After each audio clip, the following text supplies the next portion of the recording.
Kompas Bisnis kembali ke hadapan Anda bersama saya Asri Gunawan. Saudara, 4 bulan berturut-turut sepanjang sejak Mei sampai Agustus, Indonesia mencatat deflasi. Agustus deflasi sebesar 0,03% secara bulanan dan inflasi 2,12% secara tahunan. Deflasi bulan Agustus lebih rendah dari bulan Juli 2024 dan merupakan deflasi keempat tahun 2024. Deputi Bidang Statistik Distribusi dan Jasa Badan Pusat Statistik Puji Ismartini bilang andil deflasi selama 4 bulan ini dominan karena turunnya harga komoditas pangan atau karena sisi penawaran. Puji menyebut adanya indikasi masyarakat menahan belanja yang turut disertai melandainya tingkat konsumsi non-makanan sebagai upaya menjaga daya beli, khususnya konsumsi makanan. Deflasi bulan Agustus 2024 ini lebih rendah dibandingkan Juli 2024 dan merupakan deflasi keempat pada tahun 2024. Bahwa dalam 4 bulan terakhir ini andil deflasi dominan karena turunnya harga beberapa komoditas pangan. Artinya ini lebih disebabkan karena sisi penawaran atau supply side. Nah, untuk menjaga daya beli khususnya untuk konsumsi makanan, maka diduga rumah tangga akan menahan ya konsumsi non makanannya sehingga seharusnya terlihat pada turunnya permintaan atau demand dari konsumsi non makanan. Ekonom Center of Economic and Law Studies atau Celios, Bima Yudhistira bilang deflasi yang terjadi selama 4 bulan berturut bukan sinyal baik bagi negara berkembang yang sedang melalui fase bonus demografi. Deflasi berturut mengindikasikan adanya permasalahan dalam konsumsi rumah tangga. Jika deflasi terus berlanjut, pertumbuhan ekonomi akan sulit mencapai angka 5% atau ekonomi akan melambat. Pemerintah diharapkan menunda kebijakan yang mempengaruhi faktor permintaan. Jadi deflasi tidak selalu diartikan bahwa harga terkendali, kemudian tidak ada tekanan pada daya beli, justru sebaliknya. Anomali yang terjadi pada Indonesia dengan deflasi berturut-turut ini mengindikasikan bahwa ada permasalahan dalam konsumsi rumah tangga. Nah, pemerintah ini harus melihat bahwa kondisi deflasi harus segera ditangani dengan cara menunda berbagai kebijakan yang bisa melemahkan sisi permintaan, termasuk tarif PPN 12%. Kemudian harus punya insentif kebijakan untuk mendorong sektor yang padat karya sehingga ada kenaikan pendapatan masyarakat, ada kesempatan kerja yang lebih besar, dan itu akan menggerakkan mereka untuk berbelanja lebih banyak. Lalu apa saja komoditas yang dominan memberikan andil deflasi pada komponen harga bergejolak? Sudah bergabung jurnalis Kompas TV Masni Rahmawati di Pasar Palmerah, Jakarta Barat. Masni, 4 bulan beruntun di bulan Agustus ini, apa saja komoditas yang paling memberikan andil dalam deflasi dan bagaimana tren harganya di pasar selama pantauan Anda 4 bulan ini?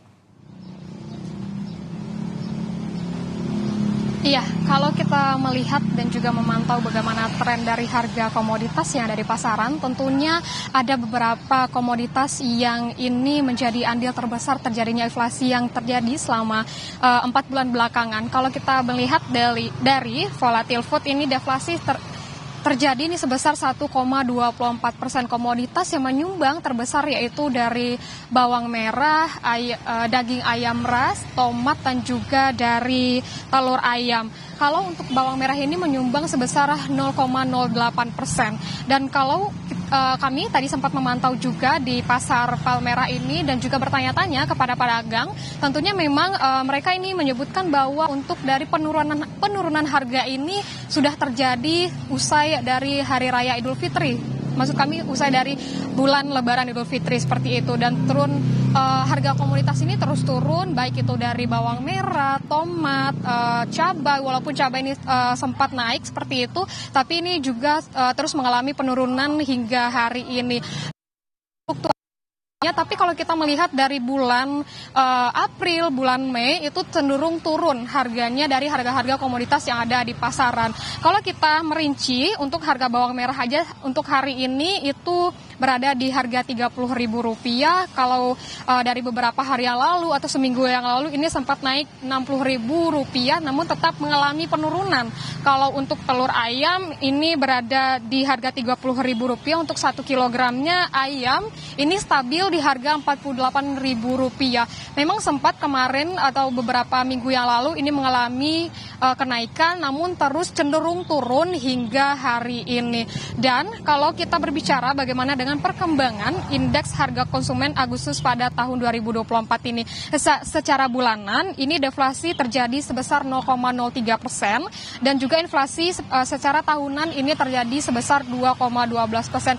Kalau kita berbicara mengenai data, bagaimana dengan harga komoditas dan yang terjadinya deflasi pada harga komoditas ini, untuk komoditas penyumbang utama andil deflasi itu secara bulanan, untuk bawang merah ini berada di angka 0,08%, daging ayam ras 0,03%, tomat ini 0,03%, dan jeruk ini 0,01%. Komoditas penyumbang utama andil inflasi secara tahunan, beras ini di 0,43%, emas perhiasan di 0,3%, sigaret kretek mesin ini 0,12%, cabai rawit ini 0,11%, dan juga kopi bubuk ini 0,07%. Secara tahunan memang inflasi volatil food ini berada di 3,04%,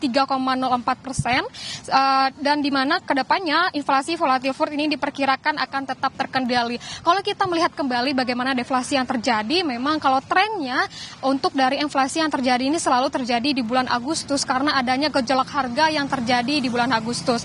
Dan kalau kembali saya jelaskan bahwa kalau untuk deflasi ini sudah terjadi dan penurunan harga komoditas di pasar. Dari Menteri Keuangan Sri Mulyani menyebutkan bahwa inflasi inti ini masih tetap terjaga dan lain dari ekonom ini menyebutkan bahwa dari Bima Yudhistira untuk anomali yang terjadi di Indonesia dengan deflasi yang berturut-turut ini memang adanya permasalahan pada konsumsi rumah tangga. Jika deflasi terus terjadi, ada risiko di mana pertumbuhan ekonomi akan sulit di angka 5%, bahkan ini bisa sulit di bawah angka 5%. Dan juga berpengaruh ke sektor-sektor industri manufaktur dan sektor-sektor lainnya. Namun memang kalau kita lihat kembali bagaimana komoditas-komoditas yang ada di pasaran tentunya terus mengalami penurunan, dan kita pantau ke depannya apakah akan ada peningkatan dari harga bahan pokok atau komoditas lain, atau memang akan terjadi penurunan untuk pada bulan September ini. Asri. Baik, terima kasih laporan Anda jurnalis Kompas TV, Masni Rahmawati dari Pasar Palmerah, Jakarta Barat. Selamat bertugas kembali.